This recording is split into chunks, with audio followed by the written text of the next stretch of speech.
30, depending on which rifle you offer. Most of the rifle teams were issued an M1, commonly called post-war a Garand. Squad leaders and assistant squad leaders, which are your jump masters and assistant jump masters, was issued a Thompson.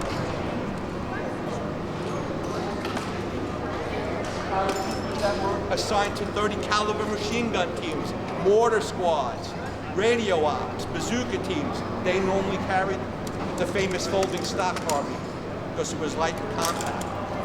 So depending on which weapon you got about 3 days worth of ammunition.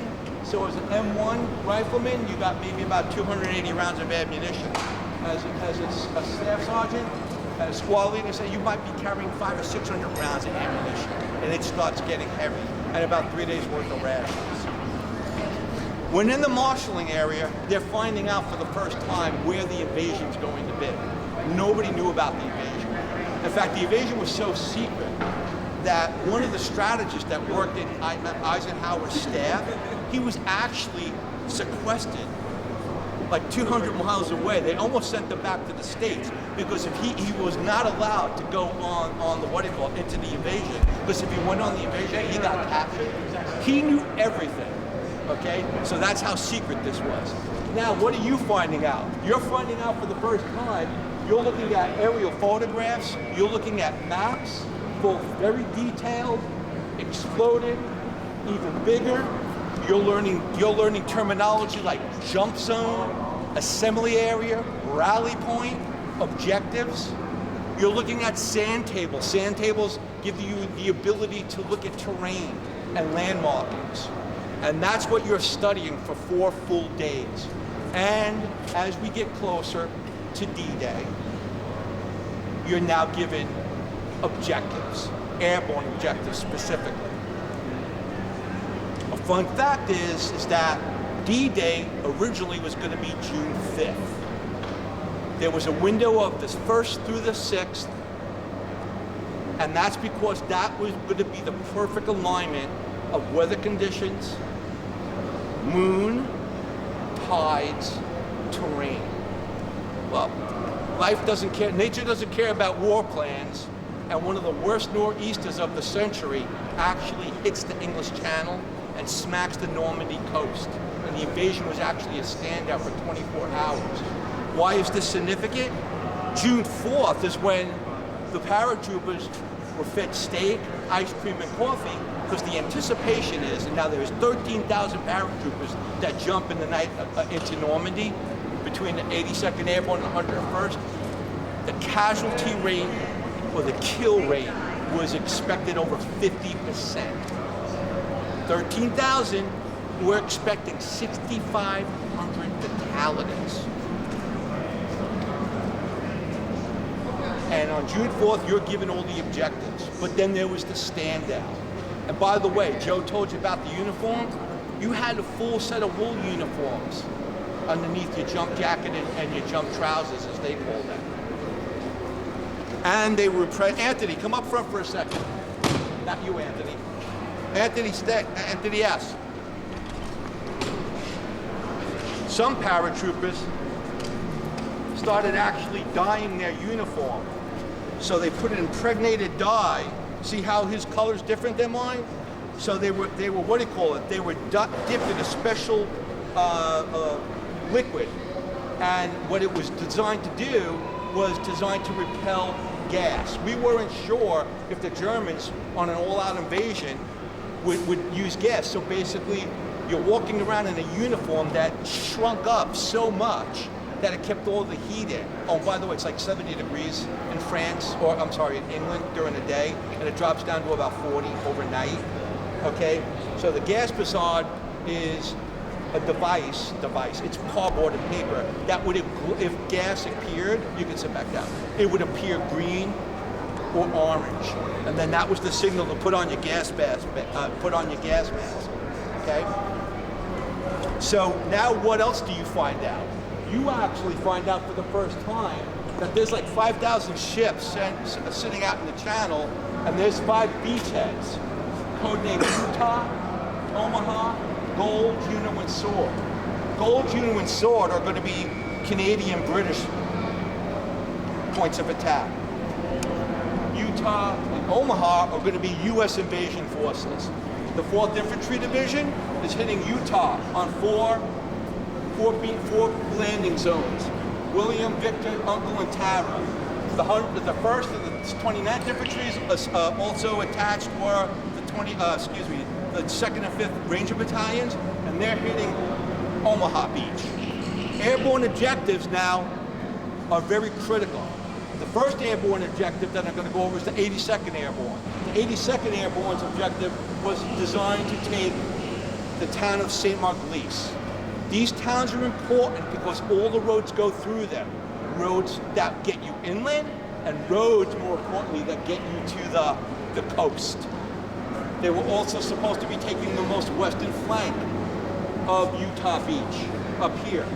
The 101st objective was to take the town of Carrington, which is another strategic town with roads going in and to the coast.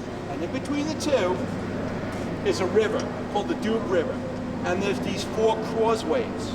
The 4 causeways are important because that's how we're going to get men off the beach. Oh, by the way, if I didn't mention it, these 4 infantry divisions, or 3 infantry divisions with the Ranger battalions, it's 150,000 men that are hitting the beaches in 5 different waves on the morning of June 6th.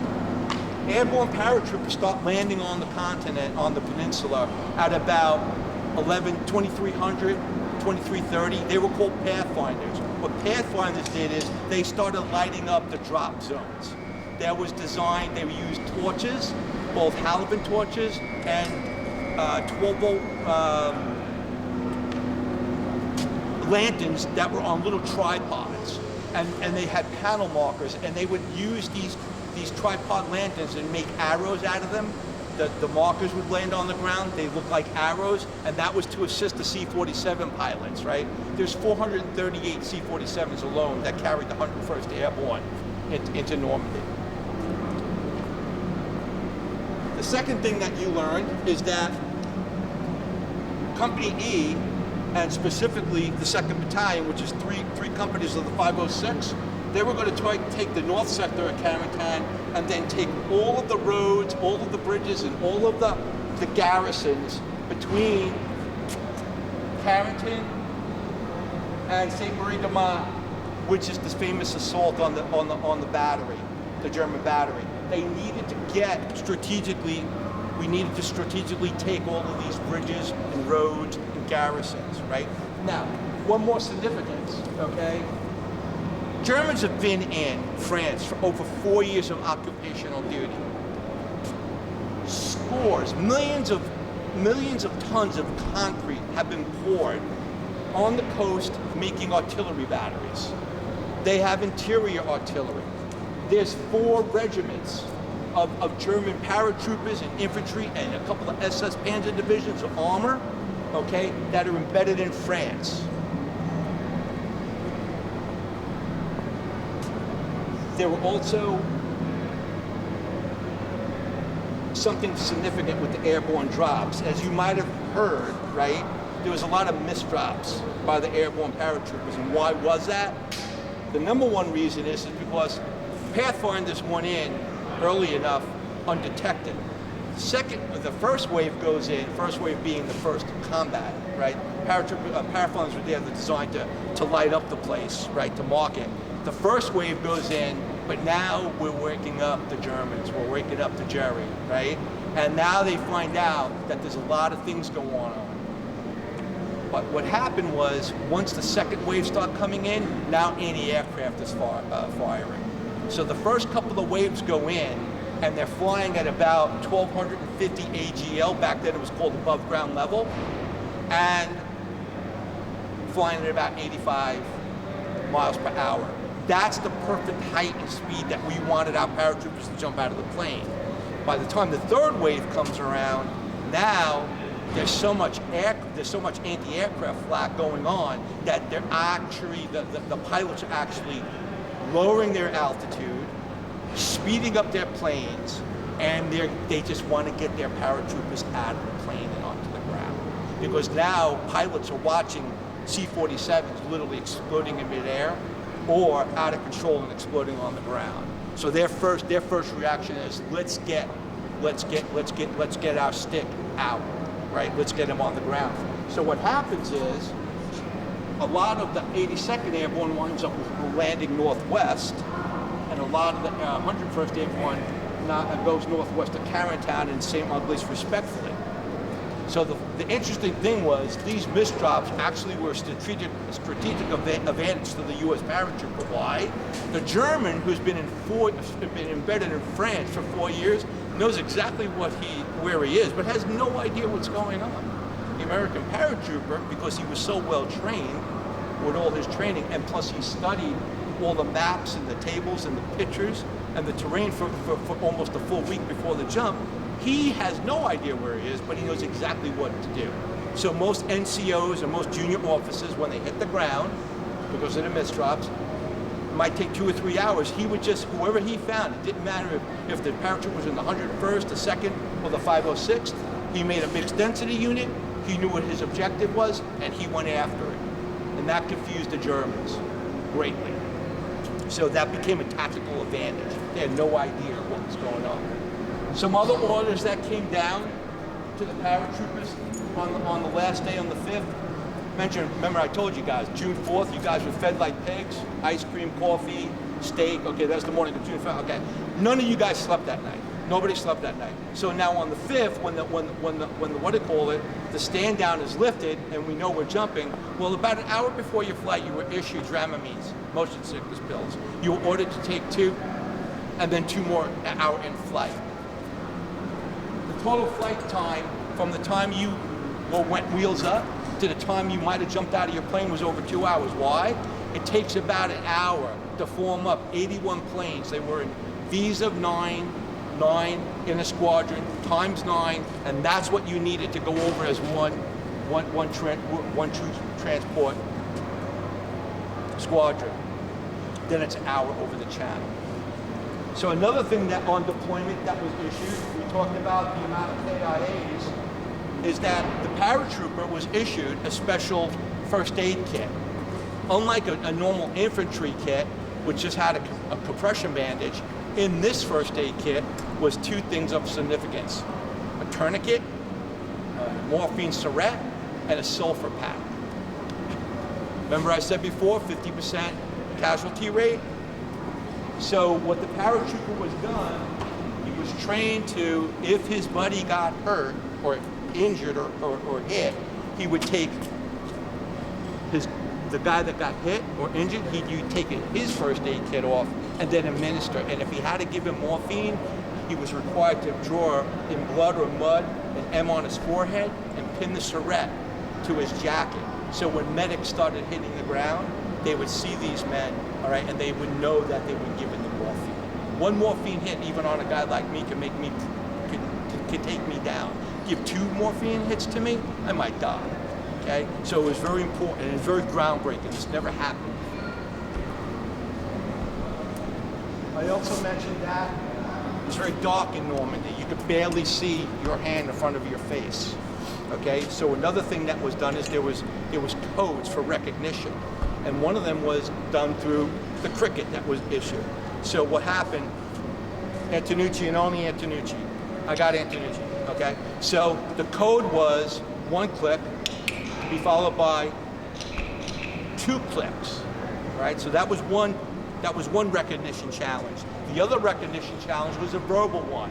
That was flash to be followed by thunder, okay? You didn't get your countersign back, I guarantee you the crowd or the man on the other side, or the soldier on the other side of that hedgerow was a crowd. You better hit the dirt and come up firing. Okay, and that was all. And by the way, the voice recognition after 24 hours was changed, became thirsty and victory. All right, so spot on. Okay, Sergeant Legilia, thank you. All right, next thing that was issued. Remember, this is all the first time. You guys don't know any of this is coming, right? Everybody was issued, every paratrooper, regardless of their job, was issued a Hawkins anti-tank mine. Every paratrooper got 2 fragment grenades. Every jump master, or who was the squad leader and assistant squad leader, got red and white smoke. These were done to help mark off additional drop zones or rally points. Or in the case of red, if there was going to be a charge on an assault on a fixed position, you would pop your red smoke to make a cluster so you could do your charge. Let's talk about this for a second. Leg bag. So leg bags were issued in the 11th hour of June 5th. Nobody instructed our paratroopers how to use these leg bags. They came from our British cousins, right? What they were supposed to be was strapped. There's a notch on the bottom of the leg bag, so it's supposed to go on your foot. There's a strapping mechanism that's supposed to strap on your leg, the rope attached to your harness, and when you jumped out of the plane, after your canopy deployed at the 4-second mark, then you would pull the leash, release the bag from your leg, and let it go down on the rope. Well, nobody told us that. So what did we start doing? These bags were issued to 30 caliber teams, bazooka teams, mortar teams, radio ops. They filled the shit out of these bags. And they never attached them to their legs. Oh, by the way, the rope, it's only 30-weight test, 30-pound test. Most of the guys were filling, this is all from action, after action reports. Most of the guys were putting 60 to 80 pounds of stuff in this bag. So what were they doing? Remember I told you the planes lowered down and they sped up? Well, they're tossing the bag out. That rope is snapping on impact of the pop rest. So the second most fearful thing for a paratrooper on the night of June 5th and the 6th was the fact that aside from his canopy not opening or getting shot as he's literally coming down to the ground, is the fact that he might get hit with a leg bag. Because a lot of guys the next morning, as it became light, they realized that the thumps that they were hearing were leg bags just spreading out all over them. And by the way, half of the guys that lost their leg bag, they had no weapon. They might have been carrying a sidearm and a knife, and that's about it.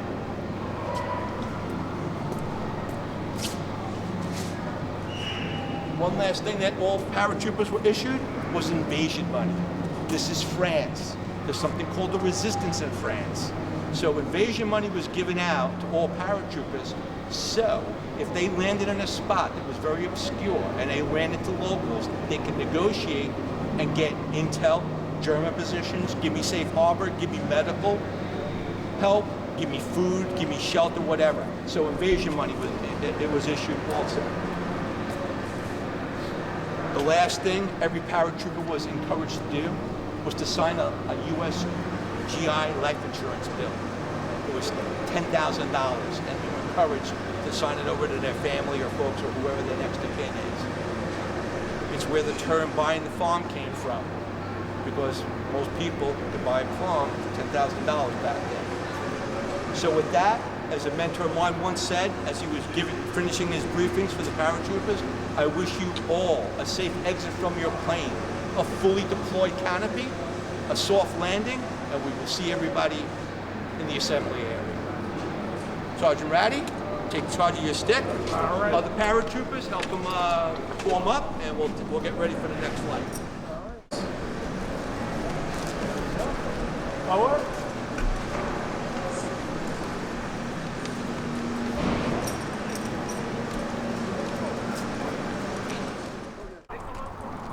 We're going to assign numbers to everybody here.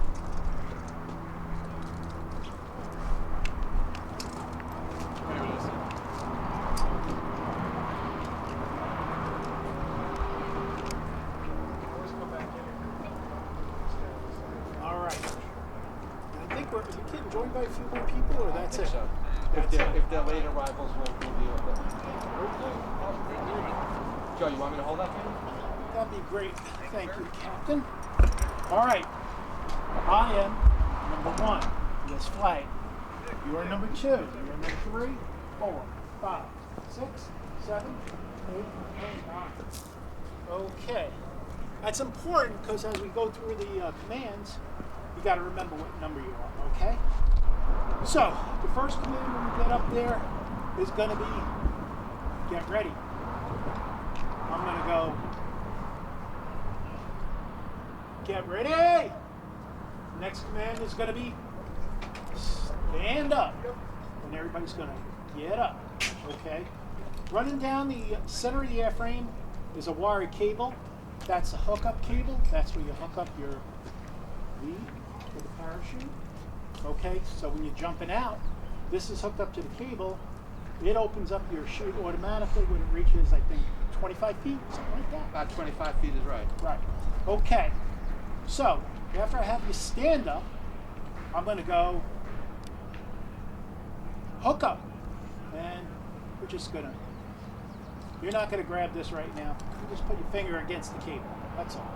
Make sure they'll instruct you what to hold on to in the aircraft, because there's a certain place you can grab onto and not grab on. So you're just going to put your hand up there. It's actually going to be your left hand, okay? After that, we're going to go sound off for equipment check. No, equipment check first. Oh, well, I'm sorry, equipment check. Okay. When you do an equipment check, you're checking yourself and you're checking the guy in front of you. So what I'm going to have you do is I'm going to have you do a right face. Okay. There we go. Face that way. All right. So we're going to do equipment check. So you're going to go like this.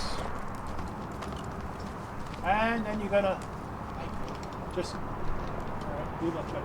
Got it? Okay. And I'm going to say sound off for equipment check. All right. This is where we have our numbers. The last number is the first person that's going to sound off.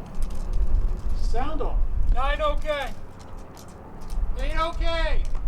7 okay. 6 okay. 5 okay. 4 okay. Okay, just when you say okay, you're going to go okay and tap him so he knows to sound off next. Okay? 4 and okay. then I'll be over here. 3 okay. I'll be looking 2 for okay. Now I'll go 1 okay. All right. So, all right, let's try that again. Sound off for equipment check. 9 okay. 8 okay. 7 okay. 6 okay. 5 okay. 4 okay. 3 okay. 2 okay. 1 okay. All right. Now it's going to be very loud in the aircraft, so you're going to have to just yell it out. So, with enthusiasm, okay? We're getting ready. We're getting ready to roll. All right, fix me again. Just want to fill in some details if I Sure. may? Okay. Thank you. So the first thing is, when Sergeant Ratty gets up and goes to the back of the plane, you're all going to be sitting down, right?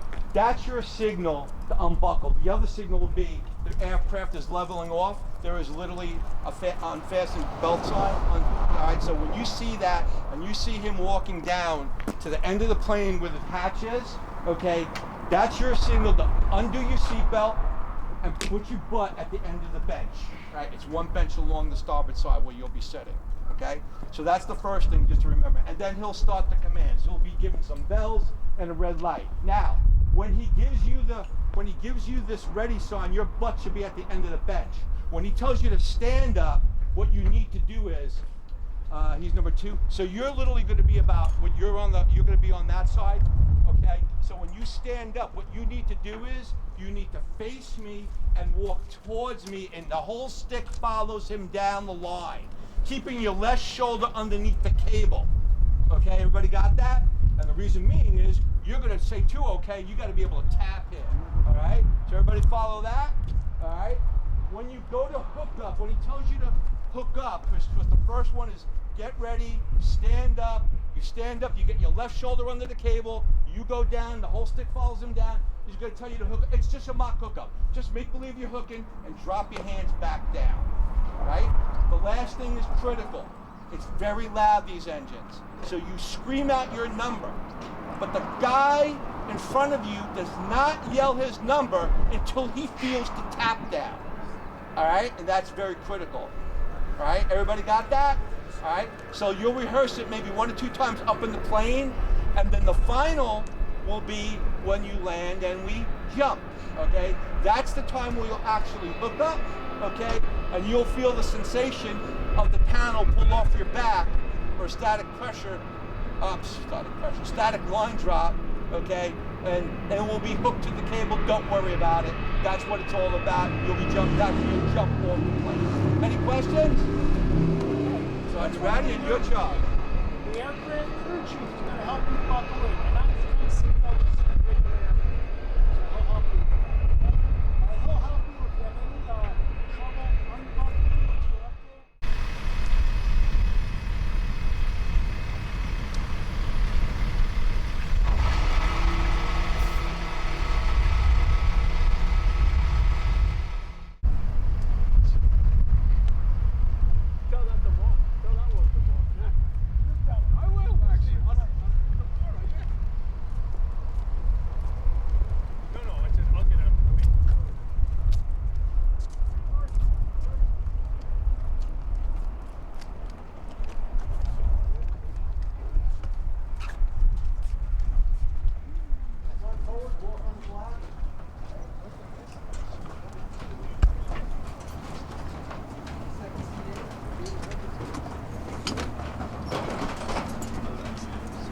guys go first. I'll go next. Safe flight. Thank you.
Sound off for equipment check. Okay, go ahead.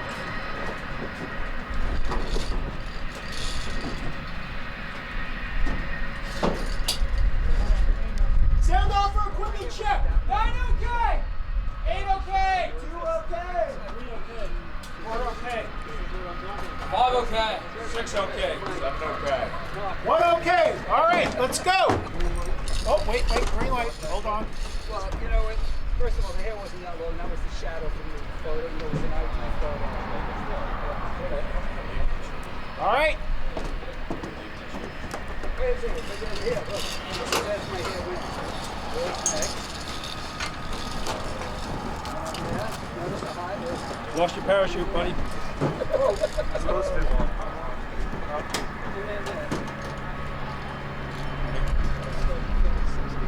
We're gonna hung up? You go with your reserve shoe. Yeah, I know. Okay. All right, just right here. I'm flying. That's it.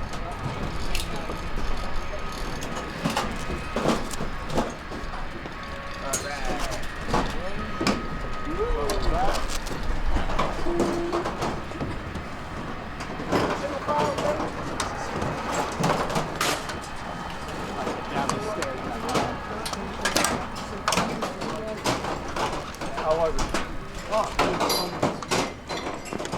right, outstanding. Mission's complete. Let's go kill some crowds, all right? Got it. Help yourself to take as many photos as you like, and then we're going to bring it back inside. Anybody want to take a picture and bring the star? These two young men will pose. Okay, well, we'll do that inside. Just the rudder.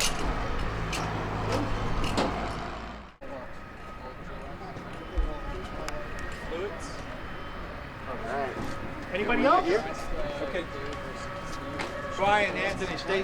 Hold on. Got a couple other folks.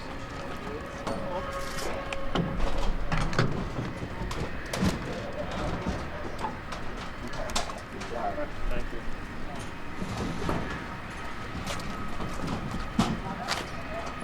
Tighten it up. Tighten it up. Yes, sir.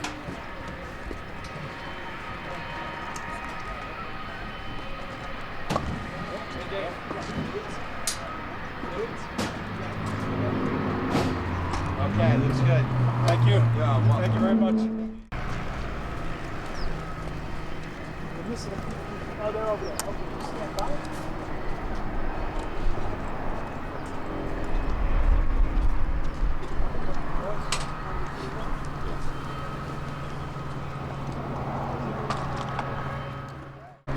There you go. Okay. In your right pocket, there's a card. That's what happened to the paratrooper that you were reacting to. Hey, okay, very good. No, I didn't make it. That's it. All right, so hold on to the cards. Those are yours to keep. We're going to make a right face, and then we're going to bring it inside. Okay, then we're going to remove your jackets, helmets, that sort of stuff. And then we'll go back. Okay. All right, go ahead.